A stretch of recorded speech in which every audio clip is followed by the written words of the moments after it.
Maths. ആദ്യത്തെ പാഠം arithmetic sequence സമാന്തര ശ്രേണികൾ എന്ന് പറയുന്ന പാഠഭാഗം അതിവിജയകരമായിട്ട് നമ്മൾ പൂർത്തിയാക്കി. രണ്ടാമത്തെ പാഠമാണ്. രണ്ടാമത്തെ പാഠത്തിന്റെ പേര് ഞാൻ ഓൾറെഡി നിങ്ങൾക്ക് പറഞ്ഞു തന്നിട്ടുണ്ട്. വൃത്തങ്ങൾ, സർക്കിൾസ് എന്നാണ് പാഠത്തിന്റെ പേര്, അല്ലെ? അപ്പൊ ഈ വൃത്തങ്ങൾ എന്ന് പറയുന്ന ഈ വാക്കും നിങ്ങൾ ആദ്യമായിട്ട് കേൾക്കുകയല്ല. ചെറിയ ക്ലാസ് മുതലേ വൃത്തം വരച്ചിട്ടും അതുമായി ബന്ധപ്പെട്ട് ഒരുപാട് കാര്യങ്ങൾ നിങ്ങൾ കഴിഞ്ഞ വർഷമടക്കം പഠിച്ചതാണ്, അല്ലെ? അങ്ങനെയാണെങ്കിൽ ഞാൻ ചോദിക്കട്ടെ, 9ാം ക്ലാസ്സിൽ നിങ്ങൾ ഏകദേശം 13 പാഠങ്ങൾ പഠിച്ചിട്ടുണ്ടായിരുന്നു, അല്ലെ? ഈ 13 പാഠത്തിൽ ഏറ്റവും കഷ്ടം തോന്നിയ പാഠം ഏതാ? പറഞ്ഞേ, അല്ലെ? മനസ്സിൽ ഇങ്ങനെ പറഞ്ഞാൽ മതി, അല്ലെ? പലരുടെയും മനസ്സിലേക്ക് ആദ്യം വന്നിട്ടുണ്ടാവുക ഒരു പാഠം എന്ന് പറയുന്നത് സിമിലർ ട്രയാങ്കിൾസ്, സദൃശ്യ ത്രികോണങ്ങൾ എന്ന് പറയുന്ന ഒരു പാഠഭാഗമായിരിക്കും. പിന്നെ ചിലർക്ക് വന്നിട്ടുണ്ടാവും സർക്കിൾസ്, ഇതേ പാഠം. അതായത് 9ാം ക്ലാസ്സിലെ നിങ്ങളുടെ രണ്ടാമത്തെയും മൂന്നാമത്തെയും പാഠം ഇതേപോലെ സർക്കിൾസ്, വൃത്തങ്ങൾ എന്ന് തന്നെയായിരുന്നു. ചിലരുടെ മനസ്സിലേക്ക് അതായിരിക്കും വന്നിട്ടുണ്ടാവുക. ഈ സർക്കിൾസ്, വൃത്തങ്ങൾ എന്ന് പറയുന്ന ഈ പാഠഭാഗത്തിന്റെ ബാക്കിയായിട്ട് മറ്റൊരു പാഠഭാഗം കൂടി ഉണ്ടായിരുന്നു. എന്താണത്? സർക്കുലാർ മെഷേഴ്സ്, വൃത്തങ്ങളുടെ അളവുകൾ എന്ന് പറയുന്ന ഒരു പാഠഭാഗം കൂടി ഉണ്ടാവും. അപ്പൊ ചില കുട്ടികളുടെ മനസ്സിലേക്ക് ഏറ്റവും കഷ്ടമുള്ള പാഠം ചോദിച്ചതാണ് ഞാൻ, അതായിരിക്കും ചിലപ്പോ മനസ്സിലേക്ക് വന്നിട്ടുണ്ടാവുക. അപ്പോ ഈ പാഠത്തിന്റെ പ്രത്യേകത എന്താണെന്നറിയോ? ഈ 3 പാഠത്തിന്റെയും ബാക്കിയാണ് ഇത്. അതായത് 10ാം ക്ലാസ്സിൽ നിങ്ങൾ പഠിക്കാൻ പോകുന്ന ഈ സർക്കിൾസ്, വൃത്തങ്ങൾ എന്ന് പറയുന്ന ഈ പാഠഭാഗം നിങ്ങൾ 9ാം ക്ലാസ്സിൽ പഠിച്ച circles, circular measures, similar triangles, ഈ 3 ബാക്കിയാണ്. വൃത്തങ്ങൾ എന്ന പേരിലും വൃത്തങ്ങളുടെ അളവുകൾ എന്ന പേരിലും സദൃശ്യ ത്രികോണങ്ങൾ എന്ന് പറയുന്ന പേരിലും 3 പാഠങ്ങൾ നിങ്ങൾ പഠിച്ചിട്ടുണ്ട്. ആ 3 പാഠഭാഗങ്ങളുടെയും ബാക്കിയാണ് നമ്മൾ ഈ 10ാം ക്ലാസ്സിലെ വൃത്തങ്ങൾ. അപ്പൊ ചുരുക്കി പറഞ്ഞാൽ അവിടെ പഠിച്ച ഒരുപാട് കാര്യങ്ങള് നമുക്ക് ഈ വർഷം 10ാം ക്ലാസ്സിന് ആവശ്യം വരും. അപ്പൊ ഞാൻ ആദ്യം ചെയ്യാൻ പോകുന്നത് എന്താണെന്നറിയോ? അവിടെ നിങ്ങൾ പഠിച്ചതും അതിന് മുമ്പത്തെ ക്ലാസ്സിൽ പഠിച്ചതുമായിട്ടുള്ള ഒരുപാട് കാര്യങ്ങൾ ഓർത്തെടുത്താൽ മാത്രമേ ഈ പാഠം നിങ്ങൾക്ക് എളുപ്പമായിട്ട് തോന്നുള്ളൂ. അപ്പോ ആ ഓർമ്മിക്കേണ്ട കാര്യങ്ങളാണ് ഞാൻ ആദ്യമായിട്ട് പറയാൻ പോണത്. അപ്പോ പാഠത്തിന്റെ പേര് എഴുതുന്നതിന് മുമ്പ് ഒന്ന് സൈഡിങ്ങായിട്ട് എഴുതി വെച്ചോ. ഓർമ്മിക്കേണ്ടത് ഇംഗ്ലീഷില് തിങ്സ് ടു റിമെമ്പർ. സർക്കിൾ, വൃത്തം, അല്ലെ? സർക്കിൾ, വൃത്തം. അപ്പൊ ഒരു ചെറിയ കുട്ടി വന്ന് നിങ്ങളോട് ചോദിക്കുകയാണ്, ചേട്ടാ അല്ലെങ്കിൽ ചേച്ചി ചേച്ചി, എന്താണ് ഒരു സർക്കിൾ, എന്താണ് ഒരു വൃത്തം എന്ന് ചോദിച്ചാൽ മക്കളെ നിങ്ങൾ എന്താ പറഞ്ഞു കൊടുക്കുക? അല്ലെ? ഇതേ ചോദ്യം ഞാൻ കഴിഞ്ഞ വർഷം നിങ്ങളെ ക്ലാസ്സിലേക്ക് വന്നപ്പോഴും ഞാൻ ചോദിച്ചിട്ടുണ്ടായിരുന്നു, അല്ലെ? പറഞ്ഞേ, എന്താ ഒരു വൃത്തം എന്ന് പറഞ്ഞാൽ? വളരെ എളുപ്പമാണ്. ഒരു സർക്കിളിനെ നമുക്ക് ഇങ്ങനെ ഡിഫൈൻ ചെയ്യാൻ പറ്റും. അതായത് ഇപ്പൊ നമ്മളോട് ചോദിക്കുകയാണ്, എന്താണ് ഒരു ട്രയാങ്കിൾ, ത്രികോണം എന്ന് ചോദിക്കുകയാണെങ്കിൽ നമുക്കറിയാം 3 വശമുള്ള ബഹുഭുജമാണ്, 3 സൈഡഡ് പോളികളാണെന്ന് പറയാം. അതേപോലെ ഒരു ക്വാഡ്രിലാറ്ററൽ, ചതുർഭുജം എന്താണെന്ന് ചോദിച്ചാൽ നമുക്ക് പറയാൻ പറ്റും അതൊരു 4 സൈഡഡ് പോളികളാണ്, 4 വശമുള്ള ബഹുഭുജാണെന്ന് പറയാം. അതേപോലെ തന്നെ പെന്റഗൺ, ഹെക്സഗൺ, ഹെപ്റ്റഗൺ, പഞ്ചഭുജം, ഷഡ്ഭുജം, അതേപോലെ തന്നെ സപ്തഭുജം, അഷ്ടഭുജം, ഇതൊക്കെ എന്താണെന്ന് ചോദിച്ചാൽ കൃത്യമായിട്ട് നമുക്ക് ഡിഫൈൻ ചെയ്യാൻ പറ്റും വശങ്ങളുടെ അടിസ്ഥാനത്തിൽ. പക്ഷെ ഒന്ന് പറഞ്ഞേ, ഇപ്പൊ ചോദിക്കുകയാണ് ഒരു സർക്കിൾ എന്താണെന്ന് ചോദിക്കുകയാണെങ്കിൽ നമുക്ക് പെട്ടെന്ന് ഇവിടെ വശങ്ങളുണ്ടോ മക്കളെ, സൈഡ്സ് ഉണ്ടോ? അതിന് ഇല്ല.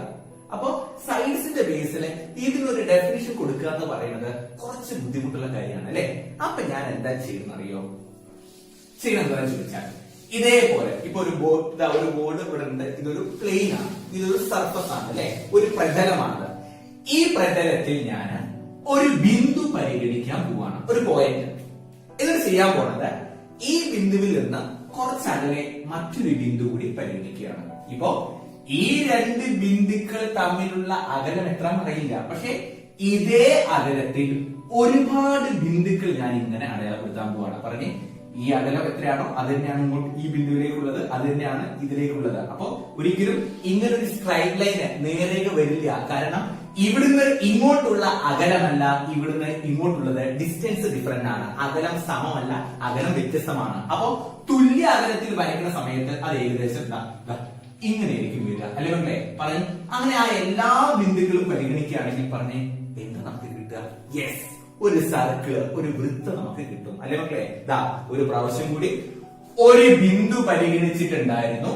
ആ ബിന്ദുവിൽ നിന്ന് തുല്യ അകലത്തിലുള്ള ഒരുപാട് ബിന്ദുക്കളും പരിഗണിച്ചിട്ടുണ്ടായിരുന്നു. അപ്പൊ ഞാൻ പറഞ്ഞു ഈ ബിന്ദുക്കളുടെ കൂട്ടമാണ് എന്തെന്ന് പറയുന്നത് ഒരു വൃത്തം എന്ന് പറയുന്നത്. ഈ പോയിന്റ്സിന്റെ ഒക്കെ ഒരു കളക്ഷൻ, ഗ്രൂപ്പാണ് എന്തെന്ന് പറയാൻ പറ്റും നമുക്ക് സർക്കിൾ, വൃത്തം എന്ന് പറയാൻ പറ്റും.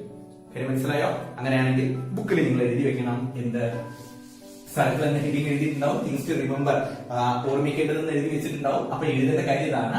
ആദ്യം മലയാളം മീഡിയം കുട്ടികൾ ഒരു ബിന്ദുവിൽ നിന്ന് തുല്യ അകലത്തിലുള്ള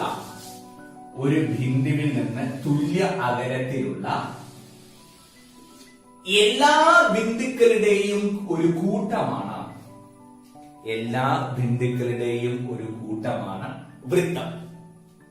വൃത്തം. ഒരു ബിന്ദുവിൽ നിന്ന് തുല്യ അകലത്തിലുള്ള എല്ലാ ബിന്ദുക്കളുടെയും കൂട്ടം, അതാണ് വൃത്തം. A circle is the collection of all the points which are equidistant from a equal distance ചുരുക്കി പറയാനുണ്ട്. അതാ equal distance എന്ന് ചുരുക്കി പറയാണ്. which are equidistant from a fixed point. ഒരു ഫിക്സഡ് പോയിന്റിൽ നിന്ന് ഈക്വൽ ഡിസ്റ്റൻസിലുള്ള എല്ലാ പോയിന്റ്സിന്റെയും ഒരു കളക്ഷൻ ആണ് എന്തെന്ന് പറയുന്നത് ഈ സർക്കിൾ, ഒരു വൃത്തം എന്ന് പറയുന്നത്. ഓക്കെ ആണല്ലോ? അങ്ങനെയാണെങ്കിൽ എല്ലാവരും പുസ്തകത്തിൽ ഇതേപോലെ ഒരു വൃത്തം വരച്ച് നോക്കട്ടെ. ഒരു സർക്കിൾ വരച്ച് കോമ്പസ് ഉപയോഗിച്ച് വരയ്ക്കുക കേട്ടോ. വരച്ചെന്ന് വിചാരിക്കുകയാണ് എങ്കിൽ പറഞ്ഞേ.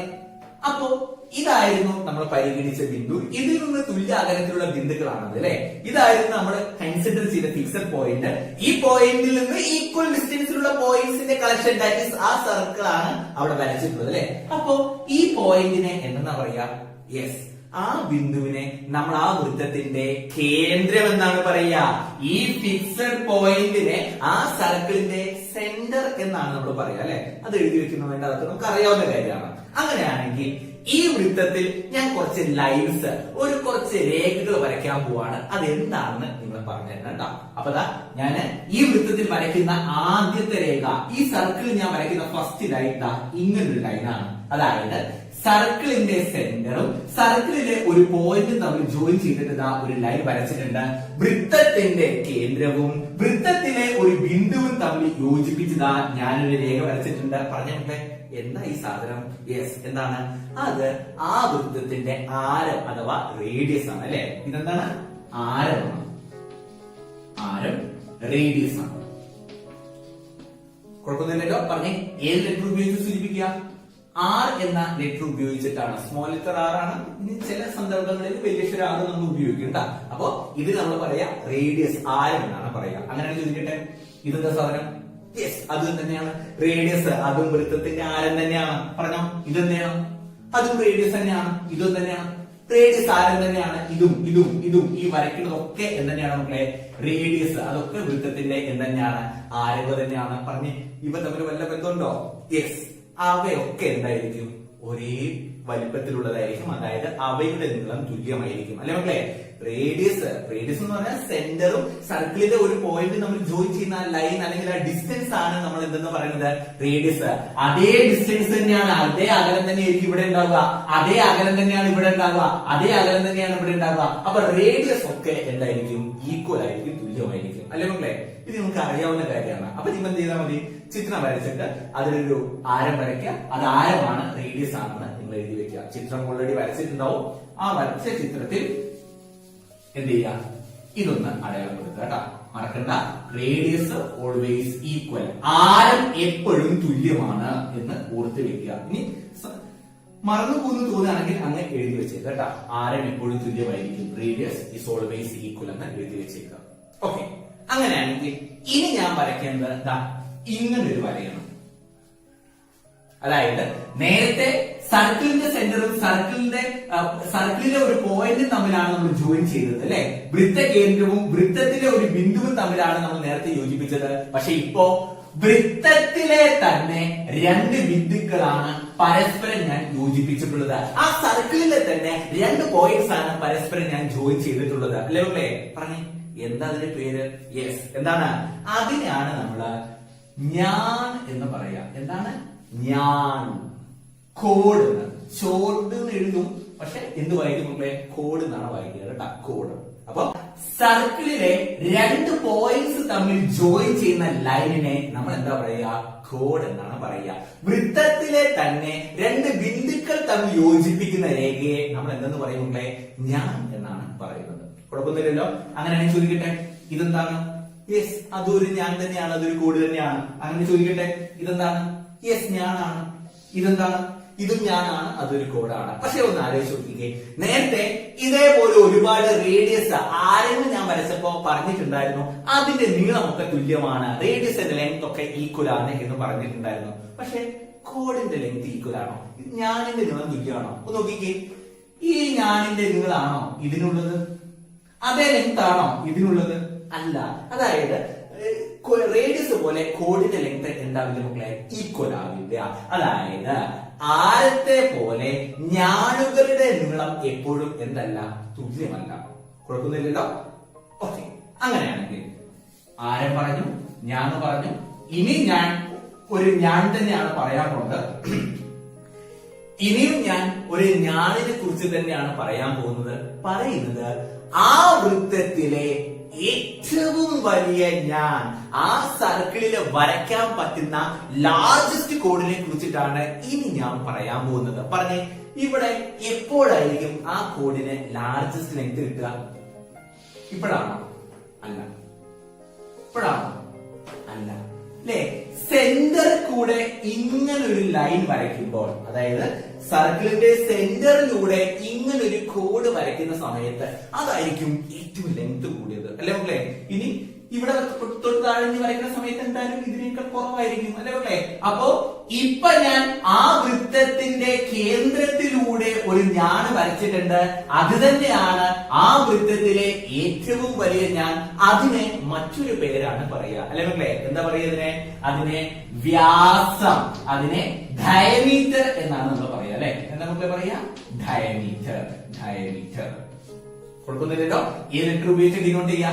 ഡി എന്ന ലെറ്റർ ഉപയോഗിച്ചിട്ടാണ് ഡിനോട്ട് ചെയ്യുക. അപ്പൊ ഒരു പ്രാവശ്യം കൂടി ആവർത്തിക്കുകയാണ്. ദി കോഡ് through the centre of the circle is called എന്ന് ഡയമീറ്റർ. വൃത്ത കേന്ദ്രത്തിലൂടെ കടന്നു പോകുന്ന ഞാനിനെയാണ് നമ്മൾ എന്തെന്ന് പറയുന്നത്? വ്യാസം. ഏത് അക്ഷരം ഉപയോഗിച്ച് സൂചിപ്പിക്കുക? ഡി എന്ന അക്ഷരം ഉപയോഗിച്ച് സൂചിപ്പിക്കുക. മറക്കാതിരിക്കുക, ആ വ്യാസമാണ് ആ വൃത്തത്തിലെ ഏറ്റവും വലിയ ഞാൻ എന്ന് പറയുന്നത്. ഡയമീറ്റർ ആയിരിക്കും ഒരു സർക്കിളിലെ ലാർജസ്റ്റ് കോഡ്. അതിനേക്കാൾ ലെങ്ത് ഉള്ള ഒരു കോഡ് ഒരിക്കലും നമുക്ക് ആ സർക്കിളിൽ ഇനി വരയ്ക്കാൻ പറ്റില്ലല്ലോ. അങ്ങനെ ചോദിക്കട്ടെ, ഇതെന്താ സാധനം? യെസ്, അതും തന്നെയാണ്, അതും വ്യാസം തന്നെയാണ്, ഡയമീറ്റർ തന്നെയാണ്. അങ്ങനെ ചോദിക്കട്ടെ, ഇതെന്താണ്? ഡയമീറ്റർ ആണ്, വ്യാസമാണ്. ഇതെന്താണ്? അതും ഡയമീറ്റർ ആണ്, വ്യാസമാണ്. അതെല്ലാം ആ വൃത്തത്തിന്റെ കേന്ദ്രത്തിൽ കൂടെ തന്നെയാണ് കടന്നു പോണത്. ആ സർക്കിളിന്റെ സെന്ററിൽ കൂടെ തന്നെയാണ് ഇതൊക്കെ പാസ് ചെയ്യുന്നത്. അപ്പൊ അതൊക്കെ എന്തെന്നെയാണ് മക്കളെ? ഡയമീറ്റർ ആണ്, വ്യാസമാണ് എന്ന് പറയാം. കുഴപ്പമൊന്നുമില്ലല്ലോ. അങ്ങനെ പറഞ്ഞേ, ഇത് വ്യാസമാണ്, അല്ലെ? ഇത് സെന്ററാ. അതിൽ ഇതെന്താ? ഇത്രയും ഭാഗം എന്താ? എന്താണ്? യെസ്, അത് വൃത്തത്തിന്റെ ആരമാണ്, റേഡിയസ് ആണ്, അല്ലെ മക്കളെ? അങ്ങനെയാണെങ്കിൽ ഇതെന്താ? ഇതും തന്നെയാണ്, റേഡിയസ്.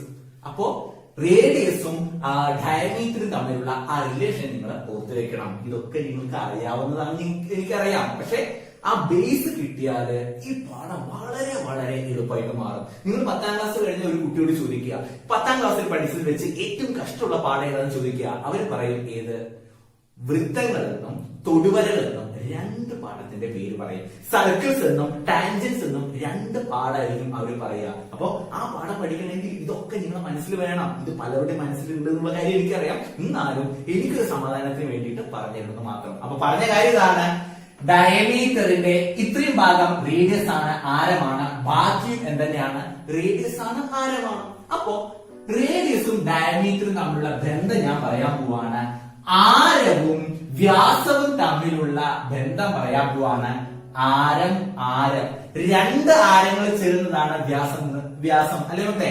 രണ്ട് റേഡിയസ് ചേർന്നിട്ടാണ് ഡയമീറ്റർ ഉണ്ടായിട്ടുള്ളത്. അപ്പൊ നമുക്ക് പറയാം, diameter is twice of the radius. വ്യാസം എന്ന് പറയുന്നത് ആരത്തിന്റെ ഇരട്ടിയാണെന്ന് പറയാൻ പറ്റും. ആരത്തിന്റെ ഇരട്ടിയാണ് വ്യാസം. ഡയമീറ്റർ എന്ന് പറയുന്നത് റേഡിയസിന്റെ ട്വൈസ് ആണ് എന്ന് പറയാൻ പറ്റും. കുഴപ്പമൊന്നുമില്ലല്ലോ. ഇത് നേരെ തിരിച്ചും പറയാം. ഡയമീറ്ററിന്റെ ഹാഫ് എന്തായിരിക്കും? റേഡിയസ് ആയിരിക്കും, അല്ലെ? വ്യാസത്തിന്റെ പകുതി എന്തായിരിക്കും മക്കളെ? ആരമാണ്. അങ്ങനെയും പറയാം നമുക്ക്. അപ്പൊ വേണമെങ്കിൽ അങ്ങനെ എഴുതി വെക്കാം. ആരെന്ന് പറയുന്നത് വ്യാസത്തിന്റെ പകുതിയാണ്. റേഡിയസ് എന്ന് പറയുന്നത് half of the diameter by 2 എന്ന് പറയാൻ പറ്റും. അപ്പൊ ഇതൊക്കെ നിങ്ങൾ പുസ്തകത്തിൽ എഴുതി വെക്കാം. കുഴപ്പമൊന്നുമില്ലല്ലോ. വളരെ എളുപ്പമുള്ള കാര്യങ്ങളാണ് ഞാൻ പറഞ്ഞത്. ഇതൊക്കെ നിങ്ങൾക്ക് അറിയണത് തന്നെയാണ്. പക്ഷെ സർക്കിൾസ് എന്ന് ആണ് പാഠത്തിന്റെ പേര്. അപ്പൊ അതിനെ കുറിച്ച് എന്തെങ്കിലും പറഞ്ഞിട്ട് പാഠം തുടങ്ങാനുള്ള രീതിയിലാണ് ഇതൊക്കെ ഞാൻ പറഞ്ഞത്. കുഴപ്പമൊന്നുമില്ലല്ലോ. സർക്കിൾസിനെ കുറിച്ച് ഇത്ര കാര്യമല്ല, ഇതിനേക്കാൾ ഒരുപാട് കാര്യം നിങ്ങൾ 9ാം ക്ലാസ്സിൽ 9th പഠിച്ചിട്ടുള്ളതാണ്. അപ്പോ അതിൽ പഠിച്ചത് ആവശ്യമുള്ളത് മാത്രം നമ്മൾ എന്ത് ചെയ്യാൻ പോവാണ്? അങ്ങ് പെറുക്കിയെടുക്കാൻ പോവാണ്. നോക്കിക്കോട്ടാ. അപ്പോ ഒരു പോയിന്റ് നിങ്ങൾ എഴുതിയിട്ടുണ്ടാവും. സർക്കിൾ വൃത്തം എന്താണെന്ന് എഴുതിയിട്ടുണ്ടാവും. രണ്ടാമത്തെ പോയിന്റ് ആയിട്ട് എഴുതേണ്ട കാര്യമാണ് പറയാൻ പോകുന്നത് കേട്ടാ. സെക്കൻഡ് പോയിന്റ് എങ്കിൽ അത് ഞാൻ അതിനെ കുറിച്ച് പറയാം. ഞാനിതാ ഒരു വൃത്തം വരച്ചിട്ടുണ്ട്, ഒരു സർക്കിൾ വരച്ചിട്ടുണ്ട്. അതിന്റെ കേന്ദ്രം സെന്റർ O എന്ന് വിചാരിക്കട്ടെ. അങ്ങനെയാണെങ്കിൽ ഞാൻ അവിടെ ഒരു കോഡ്, അവിടെ ഒരു ഞാനുകൂടി വരയ്ക്കുന്നുണ്ട്. വേണമെങ്കിൽ പേര് കൊടുക്കാം. AB എന്ന് പേര് കൊടുക്കുന്നുണ്ട്. ഞാനിനെ AB എന്ന് പേര് കൊടുക്കുന്നുണ്ട്. എങ്കിൽ പറഞ്ഞോ, ഈ വൃത്തത്തിന്റെ കേന്ദ്രത്തിൽ നിന്ന് AB എന്ന് പറയുന്ന ഞാനിലേക്ക് ഇതേപോലൊരു ലംബം വരയ്ക്കുകയാണെങ്കിൽ അതുമായി ബന്ധപ്പെട്ട് വല്ല കാര്യം പഠിച്ചതായിട്ട് ഓർക്കുന്നുണ്ടോ നിങ്ങൾ? ചെയ്തത് O എന്ന് പറയുന്ന ആ സർക്കിളിന്റെ സെന്ററിൽ നിന്ന് AB എന്ന് പറയുന്ന കോഡിലേക്ക് എന്ത് വരച്ചിട്ടുണ്ട്? ഒരു പെർപെൻഡിക്കുലർ, ഒരു ലംബം വരച്ചിട്ടുണ്ട്. അപ്പൊ ഞാൻ ചോദിച്ചത് ഇതുമായി ബന്ധപ്പെട്ട് വല്ല കാര്യം നിങ്ങൾ പഠിച്ചതായിട്ട് ഓർമ്മ ഉണ്ടോ എന്നാണ് ചോദിച്ചത്. ഉണ്ടോ മക്കളെ? യെസ്. എന്താണത്? അത് ആ കോഡിനെ എന്ത് ചെയ്യും മക്കളെ? ബൈസെക്ട് ചെയ്യും, സമഭാഗം ചെയ്യും. അല്ലേ മക്കളെ? അതായത് ഇപ്പൊ ഇതിന് P എന്ന് പേര് കൊടുക്കുകയാണെങ്കിൽ ഇവിടെ ഇതേപോലൊരു ലംബമാണ് വരച്ചിട്ടുള്ളത് എങ്കിൽ ഒരു സംശയം വേണ്ട, ആ ലംബം ഈ ഞാനിനെ സമഭാഗം ചെയ്തിട്ടുണ്ടാവും. ആ പെർപെൻഡിക്കുലർ ഈ കോഡിനെ എന്ത് ചെയ്യും മക്കളെ? ബൈസെക്ട് ചെയ്തിട്ടുണ്ടാവും, ഈക്വൽ ആയിട്ട് ഡിവൈഡ് ചെയ്തിട്ടുണ്ടാവും. അതുകൊണ്ട് തന്നെ AP യുടെ ലെങ്ത്തും BP യുടെ ലെങ്ത്തും ഓർ PB യുടെ ലെങ്ത്തും AP യുടെ നീളവും PB യുടെ നീളവും ഇവിടെ എന്തായിരിക്കും മക്കളെ? തുല്യമായിരിക്കും. അപ്പൊ നിങ്ങള് എഴുതി വെക്കേണ്ടത് എന്താണെന്ന് ചോദിച്ചാൽ ഇങ്ങനെ എഴുതണം. വൃത്തകേന്ദ്രത്തിൽ നിന്ന് ഞാനിലേക്ക് വരയ്ക്കുന്ന ലംബം ആ ഞാനിനെ സമഭാഗം ചെയ്യും. The perpendicular from centre to A code is bisects that code. The perpendicular from centre to A code is bisects that code. ഇക്കാര്യം ഓർമ്മയുള്ളവര് ഈ ചിത്രം വരയ്ക്കണമെന്നില്ല. അല്ലാത്തവര് പോയിന്റിന്റെ സൈഡിൽ ഈ ചിത്രം വരച്ചു വെക്കുക. നിങ്ങൾക്ക് ഉറപ്പായാലും ഗുണം ഉണ്ടാവും. മാത്രമല്ല ഈ കൺസെപ്റ്റ്, ഈ ആശയം നമ്മൾ ഈ 10ാം ക്ലാസ്സിൽ ഉപയോഗിക്കും. ചില ചോദ്യങ്ങൾ ചെയ്യാൻ വേണ്ടി ഉപയോഗിക്കും. അപ്പൊ എനിക്കറിയില്ലല്ലോ, ഞാൻ കേട്ടിട്ടില്ലല്ലോ, അങ്ങനെയൊക്കെ പറഞ്ഞ കാണിച്ചു തരാം കേട്ടോ. ചീത്ത പിള്ളേര് അങ്ങനെ ആവരുത്. ഇത് ഓർത്ത് വെക്കുക. കുഴപ്പമൊന്നുമില്ലല്ലോ. എങ്കിൽ രണ്ടാമത്തെ അല്ല 3ാമത്തെ പോയിന്റ് അല്ലേ? ഇപ്പൊ ഈ AB എന്ന് പറയുന്ന ഈ കോഡിന്റെ ലെങ്ത് ഒരു 10 സെന്റിമീറ്റർ, ആ AB യുടെ നീളം ഒരു 10 സെന്റിമീറ്റർ എന്ന് വിചാരിച്ചോ മക്കളെ? എങ്കിൽ അതേ 10 സെന്റിമീറ്റർ നീളമുള്ള CD എന്ന് പേരുള്ള മറ്റൊരു ഞാൻ, വേറൊരു കോഡ് കൂടി ഞാൻ വരയ്ക്കുന്നുണ്ട്. അപ്പൊ 2 ഞാനുകൾ വരച്ചിട്ടുണ്ട്. രണ്ടിന്റെ നീളം തുല്യമാണ് എന്നാണ് പറയുന്നത്. 2 കോഡ്സ് ആണ് അപ്പൊ ആ ഫിഗറിലുള്ളത്. രണ്ടിന്റെയും ലെങ്ത് ഈക്വൽ ആണ് എന്നാണ് ഞാൻ പറഞ്ഞു വരുന്നത്. അങ്ങനെ പറഞ്ഞോ, ഇവിടുന്ന് വല്ലതും പഠിച്ചതായിട്ട് നിങ്ങൾ ഓർമ്മ? എന്താണ്? യെസ്. എന്താണെന്ന് അറിയൂല്ലേ? അതായത് ഈ ഞാന് വൃത്തത്തിന്റെ കേന്ദ്രത്തിൽ നിന്ന് ഒരു 5 സെന്റിമീറ്റർ അകലെയാണ് എങ്കിൽ ഇതും എത്ര തന്നെയായിരിക്കും മക്കളെ? 5 സെന്റിമീറ്റർ അകലെ തന്നെയായിരിക്കും ഉണ്ടാവുക. അതായത് തുല്യ നീളമുള്ള ഞാനുകൾ വൃത്ത കേന്ദ്രത്തിൽ നിന്ന് തുല്യ അകലത്തിലായിരിക്കും. വീണ്ടും, തുല്യ നീളമുള്ള ഞാനുകൾ വൃത്ത കേന്ദ്രത്തിൽ നിന്ന് തുല്യ അകലത്തിലായിരിക്കും. എഴുതിക്കോ? എങ്കിൽ ഇംഗ്ലീഷ് മീഡിയം കുട്ടികൾ എങ്ങനെ എഴുതാം? The chords of equal length, the chords of equal length are equidistant from, നേരത്തെ എഴുതിയ വാക്കാണ് equidistant, are equidistant from the centre of the circle, are equidistant from the centre of the circle. അതാണ് 3ാമത്തെ point ആയിട്ട് നിങ്ങൾ എഴുതണം കേട്ടോ. അപ്പൊ മറക്കാതിരിക്കുക. ഇതേപോലെ ഈക്വൽ ലെങ്ത് ഉള്ള 2 കോഡ്സ് ഉണ്ടെങ്കിൽ അത് രണ്ടും സെന്ററിന് ഈക്വൽ ഡിസ്റ്റൻസ് അവേ ആയിരിക്കും. രണ്ട് തുല്യ നീളമുള്ള ഞാണുകൾ ഉണ്ടെങ്കിൽ ഒരു സംശയം വേണ്ട, അവ രണ്ടും വൃത്തകേന്ദ്രത്തിൽ നിന്ന് ഒരേ അകലത്തിലായിരിക്കും. ഇനി രണ്ടെണ്ണം മാത്രമല്ല, ഇനി മൂന്നാമതൊന്നും കൂടി പരിഗണിച്ചാൽ ഇതിന് നീളവും ഈക്വൽ ആണെങ്കിൽ ഒരു സംശയം വേണ്ട, ആ ഞാണും വൃത്തകേന്ദ്രത്തിൽ നിന്ന് എത്ര സെന്റിമീറ്റർ അകലെ തന്നെയായിരിക്കും? 5 സെന്റിമീറ്റർ അകലെ തന്നെയായിരിക്കും ഉണ്ടാവുക. കുഴപ്പമൊന്നുമില്ലല്ലോ, എഴുതി വെച്ചോ.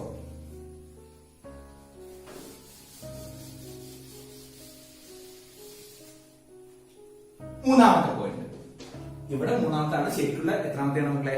4ാമത്തെ പോയിന്റ് ആണ് അല്ലെ? 4ാമത്തെ പോയിന്റ്. ആ 4ാമത്തെ പോയിന്റ് എന്ന് പറയുന്നത് ഒരു ട്രയാംഗിളിന്റെ സർക്കിൾ എങ്ങനെ വരയ്ക്കും എന്ന കാര്യമാണ്. ഒരു ത്രികോണത്തിന്റെ പരിവൃത്തം എങ്ങനെ വരയ്ക്കും എന്നതാണ് നമ്മളെ അടുത്ത പോയിന്റ്. അല്ല നമ്മളെ എന്താ സർക്കിൾ പരിവൃത്തം എന്ന് പറഞ്ഞാൽ? യെസ്, എന്താണത്? 9ാം ക്ലാസ്സിൽ ഒരുപാട് പ്രാവശ്യങ്ങൾ വരച്ചതാണ്.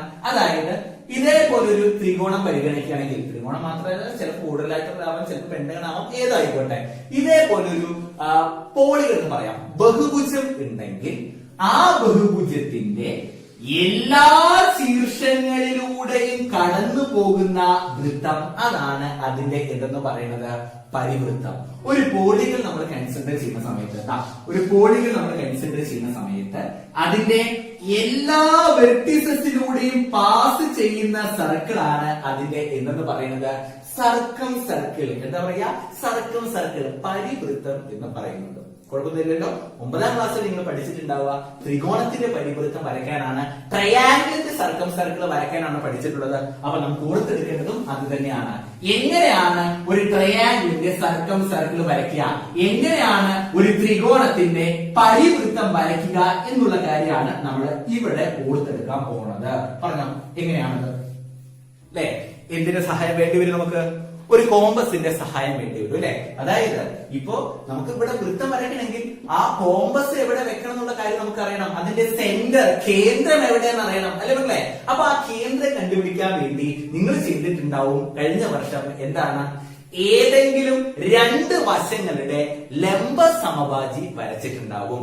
രണ്ട് സൈഡ്സിന്റെ പെർപെൻഡിക്കുലർ ബൈസെക്ടർ, വീണ്ടും പെർപെൻഡിക്കുലർ ബൈസെക്ടർ ലംബ സമവാചി വരച്ചിട്ടുണ്ടാവും അല്ലെ? ഇപ്പൊ ചോദിക്കുകയാണ്, ഈ വശത്തിന്റെ ലംബ സമവാചി എങ്ങനെ വരയ്ക്കും? ആ സൈഡിന്റെ പെർപെൻഡിക്കുലർ ബൈസെക്ടർ എങ്ങനെ വരയ്ക്കും? പറഞ്ഞേ, എങ്ങനെയാണത്?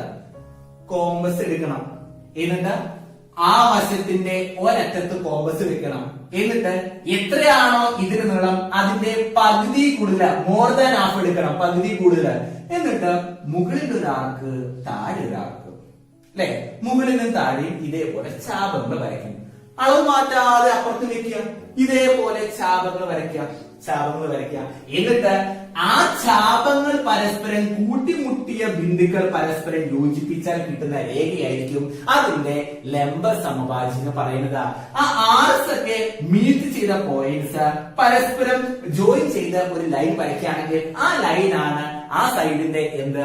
പെർപെൻഡിക്കുലർ ബൈസെക്ടർ ലംബ സമവാചി. വളരെ എളുപ്പല്ലേ?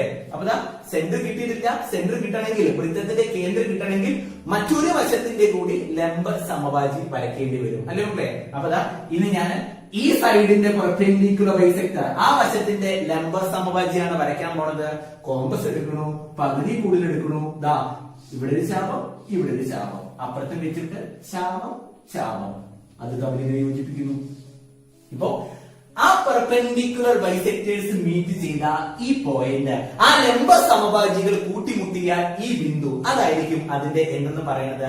പരിവൃത്തത്തിന്റെ കേന്ദ്രം. നമ്മൾ വരയ്ക്കാൻ പോണ സർക്കിളിന്റെ സെന്റർ എന്ന് പറയാൻ പറ്റും. എന്നിട്ട് ഇവിടെ കോമ്പസ് വെക്കും, ഒരു ശീർഷത്തേക്കുള്ള അകലെടുക്കും, എന്നിട്ട് ഇതേപോലെ ഒരു വൃത്തം വരച്ചാൽ, ഇതേപോലെ ഒരു സർക്കിൾ വരച്ചാൽ അതാണ് എന്തെന്ന് പറയുന്നത്?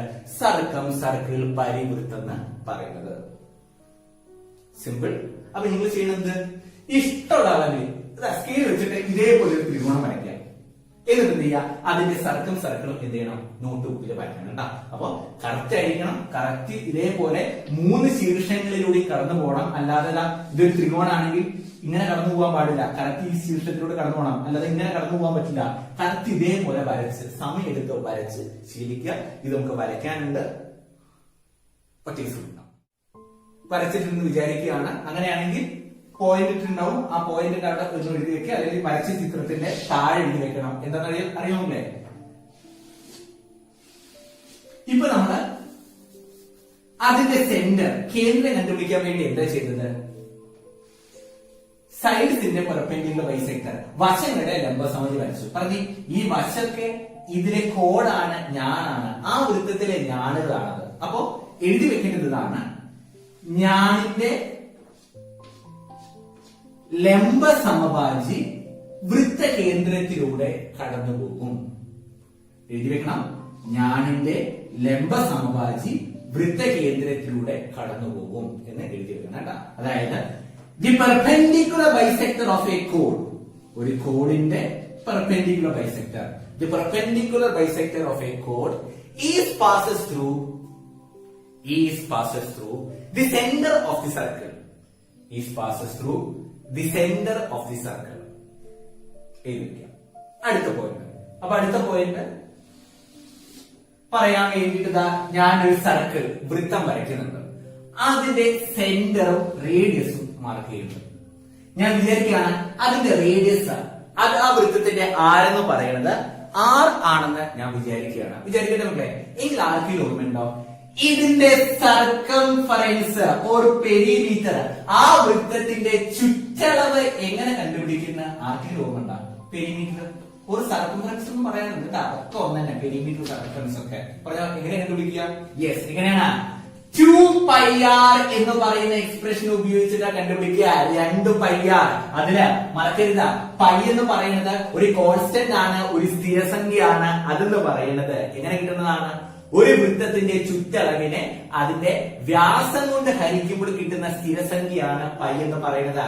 ഒരു സർക്കിളിന്റെ സർക്കംഫറൻസ് ഒരു പെരിമീറ്ററിനെ ഡയമീറ്റർ കൊണ്ട് ഡിവൈഡ് ചെയ്യുമ്പോൾ കിട്ടുന്ന ഒരു കോൺസ്റ്റന്റ് നമ്പർ ഉണ്ട്. ആ നമ്പർ ആണ് പൈ എന്ന് പറയുന്നത്. അതിന്റെ അപ്രോക്സിമേറ്റ് വാല്യൂ നിങ്ങൾ ചെറിയ ക്ലാസ്സിൽ പഠിച്ചിട്ടുണ്ട്, 3.14 അല്ലെ? ഏകദേശം എത്രയാണ്? 3.14. മാത്രല്ല അതിന് നമ്മൾ ഒരു ഭിന്നസംഖ്യാ വില കൂടി പരിഗണിക്കുന്നുണ്ട്. എത്രയാണത്? 22/7, 22/7.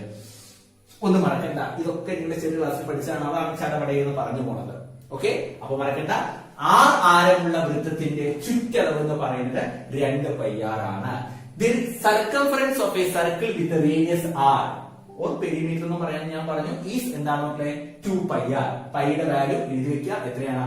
അപ്രോക്സിമേറ്റ് വാല്യൂ ആണ്, ഏകദേശ വിലയാണ്. അതാണ് ഇങ്ങനത്തെ ഈക്വൽ ടു എന്നാണ്, സമം എന്നാണ്. അപ്പൊ ഇതോ ഏകദേശം, ഇത് കൃത്യമായിട്ടുള്ള വിലയല്ല, അപ്രോക്സിമേറ്റ് വാല്യൂ ആണ്, ഏകദേശ വിലയാണ്. അതുകൊണ്ടാണ് അങ്ങനെ എഴുതിയത് കേട്ടോ. അപ്രോക്സിമേറ്റ് വാല്യൂ എത്രയാണ്? 3.14. ഏകദേശ വില 3.14. കുഴപ്പമൊന്നുമില്ലല്ലോ.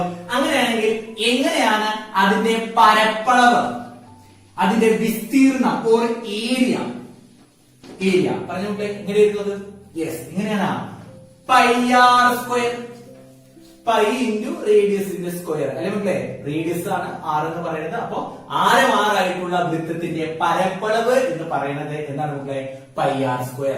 The area of the circle with the radius r is എന്താണ് മക്കളെ? πr². ഏരിയ എങ്ങനെയാണ്? πr² വെച്ച് കണ്ടുപിടിക്കും. കുഴപ്പമൊന്നുമില്ലല്ലോ. അങ്ങനെയാണെങ്കിൽ ഞാൻ അവിടെ ഒരു ആർക്ക്, ഒരു ചാപം പരിഗണിക്കുകയാണ്. അതിന്റെ രണ്ടറ്റങ്ങളും ഇതേപോലെ കേന്ദ്രവുമായിട്ട് യോജിപ്പിക്കുന്നുണ്ട്. ആ ആർക്കിന്റെ രണ്ട് എൻസും സെന്ററുമായിട്ട് ജോയിൻ ചെയ്യുന്നുണ്ട്. നമുക്കറിയാം ഇത് അതിന്റെ സെൻട്രൽ ആംഗിൾ ആണ്, കേന്ദ്രകോണാണെന്ന് അറിയാം. കേന്ദ്രകോണം ഞാൻ വിചാരിക്കുകയാണ് എക്സ്. അങ്ങനെയാണെങ്കിൽ ആർക്കിന്റെ അറിയോ? ഞാനിത് മായ്ച്ചറിയുന്നത് എഴുതിയിട്ടുണ്ടെന്ന് വിചാരിക്കുകയാണ്. ഓക്കെ, ഞാൻ ചോദിച്ചത് ഈ ആർക്കിന്റെ ലെങ്ത് ആണ് ചോദിച്ചത്. ആ ചാപത്തിന്റെ നീളം ആർക്ക് ലെങ്ത് എങ്ങനെ കണ്ടുപിടിക്കുന്ന ആർക്കെങ്കിലും ഓർമ്മയുണ്ടോ? എങ്ങനെയാണ്? മറക്കരുത് കേട്ടാ. എങ്ങനെയാണെന്നറിയോ? x/360 into 2πr. x/360 into 2πr ചെയ്യുന്ന സമയത്ത് നമുക്ക് ഈ ഞാനിന്റെ നീളം കിട്ടും. കഴിഞ്ഞ വർഷം ഒരുപാട് പ്രാവശ്യം നിങ്ങള് ഇത് വെച്ചിട്ട് ചോദ്യങ്ങൾ ചെയ്തിട്ടുണ്ടാവണം.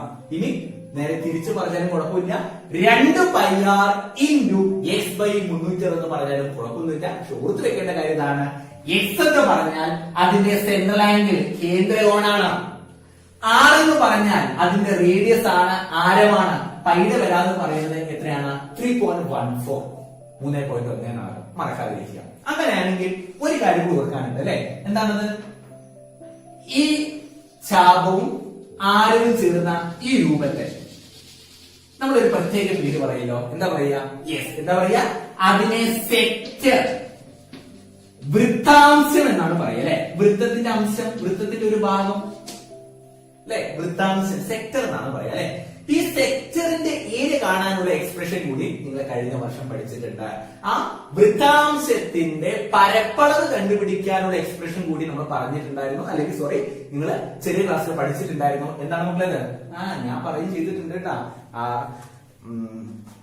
എക്സാം ഓറിയന്റഡ് ക്ലാസ് ഞാൻ എടുക്കുന്ന സമയത്ത് ഇതൊക്കെ നിങ്ങൾക്ക് ആവർത്തിച്ചിരുന്നതാണ്. പക്ഷെ പുതിയ കുട്ടികളുള്ളതുകൊണ്ട് അവർ കൂടി ഓർത്തെടുക്കട്ടെ എന്ന് വിചാരിച്ചിട്ടാണ് ഞാൻ ഇതൊക്കെ ഇങ്ങനെ പറഞ്ഞുകൊണ്ടിരിക്കുന്നത്. ഓക്കെ, അങ്ങനെയാണ് ഞാൻ ചോദിച്ചത് വൃത്താംശത്തിന്റെ പരപ്പളവ്. വൃത്താംശത്തിന്റെ പരപ്പളവ് എഴുതിയിട്ടാ. ഏരിയ ഓഫ് സെക്ടർ, സെക്ടറിന്റെ ഏരിയ, വൃത്താംശത്തിന്റെ പരപ്പളവ് എന്താണ് മക്കളെ? എന്താണ്? x/360 into πr square. x/360 into πr square. നേരത്തെ പറഞ്ഞതുപോലെ ഇത് തിരിച്ചു പറഞ്ഞാലും കുഴപ്പമൊന്നുമില്ല. അത് πr സ്ക്വയർ ഇൻറ്റു x/360 എന്ന് പറഞ്ഞാലും ഒരു കുഴപ്പമില്ല മക്കളെ, അതൊക്കെ നിങ്ങളുടെ ഇഷ്ടമാണ്. അപ്പൊ ഓർക്കേണ്ടത്രേ ഉള്ളൂ. ഇതിൽ എക്സ് എന്ന് പറഞ്ഞാൽ എന്താണ്? നേരത്തെ ഞാൻ പറഞ്ഞു, അത് സെൻട്രൽ ആംഗിൾ ആണ്, കേന്ദ്രകോണാണ്. ആൻഡ് ആർ എന്ന് പറഞ്ഞാൽ എന്താണ്? റേഡിയസ് ആണ്, ആരമാണ്. ആൻഡ് പൈയുടെ വില അയ്യോ പറഞ്ഞു മടുത്തു. എത്രയാണ്? 3.14, 3.14 പൈയുടെ വില. ഓക്കെ, അപ്പോ ഇത് നിങ്ങൾ കഴിഞ്ഞ വർഷം പഠിച്ചതാണ്. പക്ഷെ ഇത് നിങ്ങൾക്ക് അത്ര വലിയ ചോദ്യം, ഒന്നോ രണ്ടോ ചോദ്യത്തിൽ മാത്രമേ നമുക്ക് ഈ സർക്കിൾസ് എന്ന് പറയുന്ന പാഠഭാഗത്ത് വരുന്നുള്ളൂ. പക്ഷേ നിങ്ങൾക്ക് ഘനരൂപങ്ങൾ, സോളിഡ്സ് എന്ന് പറയുന്ന ഒരു പാഠം വരുന്നുണ്ട്. അതിൽ ഇത് കുറെ പ്രാവശ്യം ഉപയോഗിക്കേണ്ടി വരുന്നുണ്ടാകും. കാരണം ഇങ്ങനൊരു സെക്ടർ, വൃത്താംശം അങ്ങ് വളയ്ക്കുകയാണെങ്കിൽ നമുക്ക് കിട്ടുക കോണാണ്, വൃത്തസ്തൂപിയാണ് കിട്ടുക. അതായത് കോണറില്ലേ, ഐസ് കോണ്. അപ്പൊ അങ്ങനെ ഒരു കോണാണ് കിട്ടുക. ആ കോണിനെ കുറിച്ച്, ആ വൃത്താംശത്തെ വൃത്തസ്തൂപികയെ കുറിച്ച് നമുക്ക് ഈ വർഷം പഠിക്കാനുണ്ട്. അത് ഇതിലല്ല, സോളിഡ്സ്, ഘനരൂപങ്ങൾ എന്ന് പറയുന്ന പാഠഭാഗത്താണ് പഠിക്കാനുള്ളത്. അപ്പൊ ആ സമയത്ത് ഇത് വളരെ ഡീറ്റെയിൽ ആയിട്ട് വേണം. എന്നാലും ഓർത്തു വെക്കേണ്ട കാര്യമായതുകൊണ്ട് ഞാനൊന്ന് പറഞ്ഞതെന്ന് മാത്രം. ഓക്കെ, ഒരു ടോപ്പിക് കൂടി പറഞ്ഞു കഴിഞ്ഞാൽ നമുക്ക് നമ്മുടെ പാഠഭാഗത്തേക്ക് കിടക്കണ്ട. അപ്പൊ ആ ടോപ്പിക് പോയിന്റ് ബൈ പോയിന്റ് ആയിട്ട് എഴുതുന്നതിന് പകരം നമ്മളൊരു ടേബിൾ വരച്ചിട്ട് എഴുതുന്നത് കേട്ടോ, ഒരു പട്ടിക വരച്ചിട്ട് എഴുതുന്നത്. പറയാൻ പോകുന്നത് ട്രയാങ്കിൾസ്, ത്രികോണങ്ങളെ കുറിച്ചിട്ടാണ് പറയാൻ പോകുന്നത് അല്ലെ. ചെറിയ ക്ലാസ് മുതൽ നിങ്ങൾ 3 ട്രയാങ്കിൾസിനെ കുറിച്ച്, 3 ത്രികോണങ്ങളെ കുറിച്ച് പഠിച്ചിട്ടുണ്ട് അല്ലെ. ഏതൊക്കെയാണത്? ഐസോസെലസ് ട്രയാങ്കിൾ, സമപാർശ്വ ത്രികോണം. ഇക്വിലാറ്ററൽ ട്രയാങ്കിൾ, സമഭുജ ത്രികോണം. പിന്നെ മട്ട ത്രികോണം, റൈറ്റ് ആംഗിൾ ട്രയാങ്കിൾ. ഈ 3 കുറിച്ചും പഠിച്ചിട്ടുണ്ട് അല്ലെ. ആ പഠിച്ച കാര്യമൊക്കെ നമുക്ക് ഈ പാഠഭാഗത്തിൽ ഒരുപാട് പ്രാവശ്യം ആവശ്യം വരുന്നുണ്ട്. അപ്പൊ അതാണ് ഈ പട്ടിക വരച്ചിട്ട് നമ്മൾ എഴുതാൻ പോകുന്നത്. അപ്പൊ ആദ്യത്തെ കോളത്തിലുള്ളത് ട്രയാങ്കിൾ, ത്രികോണം എന്നാണ് പേര് എഴുതാനുള്ള ചെറിയൊരു കോളാണ്. അടുത്തൊരു ഫിഗർ, അതിന്റെ ചിത്രം വരയ്ക്കുകയാണ് നമ്മൾ. അടുത്തത് എബൌട്ട് സൈഡ്സ്, വശങ്ങളെ കുറിച്ചിട്ട് നമ്മൾ പഠിച്ചിട്ടുള്ള കാര്യങ്ങൾ ഇവിടെ എഴുതി വെക്കും. ആൻഡ് അവസാനം എബൌട്ട് ആംഗിൾസ്, കോണുകളെ കുറിച്ച് നമ്മൾ പഠിച്ച കാര്യങ്ങൾ ഇവിടെയും എഴുതി വെക്കും.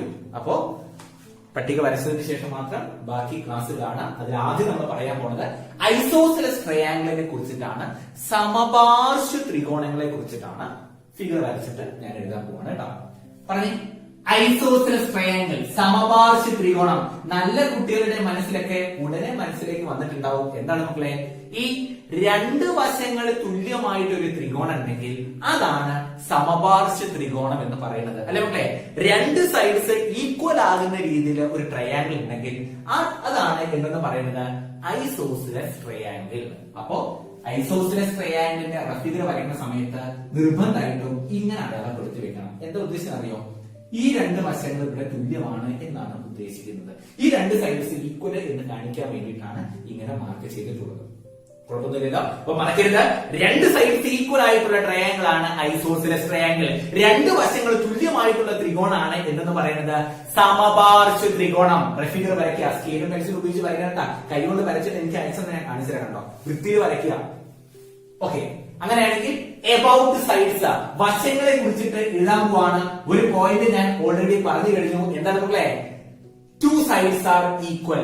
2 വശങ്ങൾ തുല്യമാണെന്ന് ഓൾറെഡി ഞാൻ പറഞ്ഞു കഴിഞ്ഞു. നമ്മൾ എഴുതി വെച്ചേക്കാം, എഴുതി വെക്കാം. രണ്ടാമത്തെ പോയിന്റ് കുറച്ച് കുട്ടികൾക്ക് ഓർമ്മ ഉണ്ടാവും, കുറച്ച് കുട്ടികൾക്ക് ഓർമ്മ ഉണ്ടാവില്ല. കാര്യം ഇതാണ്, എന്താണെന്നറിയോ? ഈ തുല്യ വശങ്ങൾ ചേരുന്ന ശീർഷത്തല്ലേ മക്കളെ? ഈക്വൽ സൈസ് ഇതാണ്. അപ്പൊ അതുണ്ടാക്കുന്ന വെർട്ടെക്സ് ഇതാണ് അല്ലെ? ഈ ശീർഷത്തിൽ നിന്ന് അതിന്റെ എതിർവശത്തേക്ക് ഒരു ലംബം വരയ്ക്കുകയാണെങ്കിൽ പറഞ്ഞേ, അതുമായി ബന്ധപ്പെട്ട് വല്ലതും പഠിച്ചിട്ടുണ്ടോ? യെസ്. എന്താ പറയുന്നത് മക്കളെ? അത് ഈ വശത്തെ എന്ത് ചെയ്യും? സമഭാഗം ചെയ്യും, ഈക്വൽ ആയിട്ട് ഡിവൈഡ് ചെയ്യും, ദാറ്റ് ഈസ് ബൈസെക്ട് ചെയ്യും അല്ലെ? അപ്പൊ എഴുതി വെക്കേണ്ടത് ഇങ്ങനെയാണ്: തുല്യവശങ്ങൾ ചേരുന്ന ശീർഷത്തിൽ നിന്ന് എതിർവശത്തേക്കുള്ള ലംബം ആ വശത്തെ സമഭാഗം ചെയ്യുന്നു. ഇംഗ്ലീഷ് മീഡിയത്തിൽ എങ്ങനെ എഴുതാം? The perpendicular from the vertex joining equal sides join ചെയ്യുന്ന vertex. The perpendicular from the vertex joining equal sides to its opposite side. എവിടേക്കാണ് പെർപെൻഡിക്കുലർ? ഓപ്പോസിറ്റ് സൈഡിലേക്കാണ് പെർപെൻഡിക്കുലർ. എന്താ? To its opposite side is bisects that side. Bisect means equal ആയിട്ട് divide ചെയ്യും. Is bisects that side. അതായത് ഇതിപ്പോ ഒരു മൊത്തം 10 ആണെങ്കിൽ ഇത് 5 ആയിരിക്കും, ഇത് മൊത്തം 20 ആണെങ്കിൽ ഇത് എത്രയായിരിക്കും? 10 ആയിരിക്കും. കുഴപ്പമൊന്നുമില്ലല്ലോ. അപ്പൊ സൈഡ്സിനെ കുറിച്ചിട്ട്, വശങ്ങളെ കുറിച്ചിട്ട് ആ രണ്ട് കാര്യങ്ങൾ ഓർത്ത് വെക്കുക കേട്ടോ. ഓക്കെ. അങ്ങനെയാണെങ്കിൽ ആംഗിൾസിനെ കുറിച്ചിട്ട്, കോണുകളെ കുറിച്ചിട്ട് എന്താ മക്കളെ? കോണുകളെ കുറിച്ച് അറിയുന്നത് വളരെ പ്രധാനപ്പെട്ടതാണ്. അതാണ് നിങ്ങൾക്ക് ഏറ്റവും കൂടുതൽ ഈ പാഠഭാഗത്തിൽ ഉപയോഗിക്കാൻ പറ്റുക കേട്ടാ. എന്താണെന്നറിയോ? അതായത് ഇവിടെ ഈ രണ്ട് വശങ്ങളാണ് തുല്യം, ആ രണ്ട് സൈഡ്സ് ആണ് ഈക്വൽ എന്ന് ഞാൻ ഓൾറെഡി പറഞ്ഞു കഴിഞ്ഞു. അപ്പൊ ഒരു സംശയം വേണ്ട, ഈ വശത്തിനെതിരുള്ള ഈ കോണും ഈ വശത്തിനെതിരുള്ള ഈ കോണും എന്തായിരിക്കും മക്കളെ? ഈക്വൽ ആയിരിക്കും, തുല്യമായിരിക്കും. അതായത് ഇത് രണ്ടാണ് ഈക്വൽ സൈഡ്സ്. ഈ സൈഡിന് ഓപ്പോസിറ്റുള്ള ഈ ആംഗിളും ഈ സൈഡിന് ഓപ്പോസിറ്റുള്ള ഈ ആംഗിളും എന്തായിരിക്കും മക്കളെ? ഈക്വൽ ആയിരിക്കും. അതായത് ഇതൊരു 30 ആണ്, ഇതും 30. ഇതിന് 50 ആണെങ്കിൽ ഇത് 50, ഇതിന് 80 ആവുമ്പോൾ ഇത് എത്രയാണ്? 80. അപ്പോ അവിടെ നിങ്ങൾ എഴുതി വെക്കണം. എന്താ എഴുതി വെക്കണം അറിയാം മക്കളെ? തുല്യമായ വശങ്ങൾക്ക് എതിരെയുള്ള കോണുകൾ തുല്യമായിരിക്കും. തുല്യവശങ്ങൾക്ക് എതിരെയുള്ള കോണുകൾ തുല്യമായിരിക്കും. The angles that opposite of equal sides. The angles that opposite of equal sides are equal. മറക്കരുത്, ഈക്വൽ ആയിട്ടുള്ള സൈഡ്സ് ഏതാണോ അതിന് ഓപ്പോസിറ്റ് ആംഗിൾസ് എന്തായിരിക്കും? ഈക്വൽ ആയിരിക്കും, തുല്യമായിരിക്കും എന്ന് മറക്കരുത്. അപ്പോ ഇത്രയേ ഉള്ളൂ ഇതിനെ കുറിച്ച് എനിക്ക് പറയാൻ. ഐസോസെലസ് ട്രയാങ്കിളിനെ കുറിച്ച് പറയാൻ ഇത് ഭയങ്കര ഹൈലൈറ്റ് ചെയ്ത് വെച്ചോട്ടാ. ഈ കോണിനെ കുറിച്ച് പറയുന്ന കാര്യം അത് ഒന്ന് പെട്ടിയിലാക്കി ഇങ്ങനെ ഹൈലൈറ്റ് ചെയ്ത് കാണുമ്പോൾ തന്നെ ഞെട്ടുന്ന രീതിയിൽ ആക്കി മാറ്റിയത് കേട്ടോ. ആവശ്യമുണ്ട് അതുകൊണ്ട്. എങ്കിൽ അടുത്തത് ഇക്വിലാറ്ററൽ ട്രയാങ്കിൾ. സമഭുജ ത്രികോണം എല്ലാവർക്കും അറിയാം അല്ലേ? ഐസോസെലസ് സമപാർശ്വം എന്ന് പറഞ്ഞാൽ രണ്ട് സൈഡ്സ് ഈക്വൽ ആണ്, രണ്ട് വശങ്ങൾ തുല്യമാണ്. അങ്ങനെ പറഞ്ഞോ. ഇക്വിലാറ്ററൽ സമഭുജ ത്രികോണം എന്ന് പറഞ്ഞാൽ എന്തായിരിക്കും പ്രത്യേകത? യെസ്, എന്താണ്? അതിന്റെ എല്ലാ വശങ്ങളും തുല്യമാണ്. All sides are equal. അപ്പോ ഇവിടെ എഴുതേണ്ട ആദ്യത്തെ പോയിന്റ് അത് തന്നെയാണ്. ഇത് എഴുതണം മക്കളെ. All sides are equal. എല്ലാ വശങ്ങളും തുല്യമാണ്.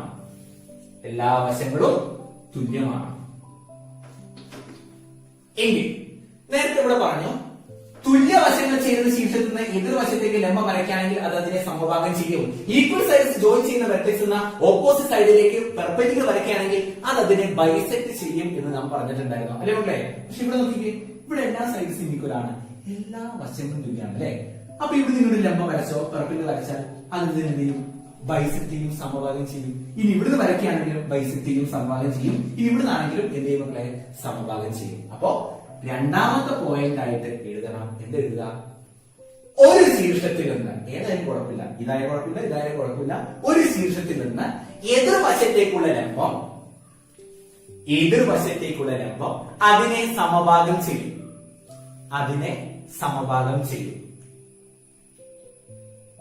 The perpendicular from one vertex the perpendicular from one vertex to its opposite side is bisects that side.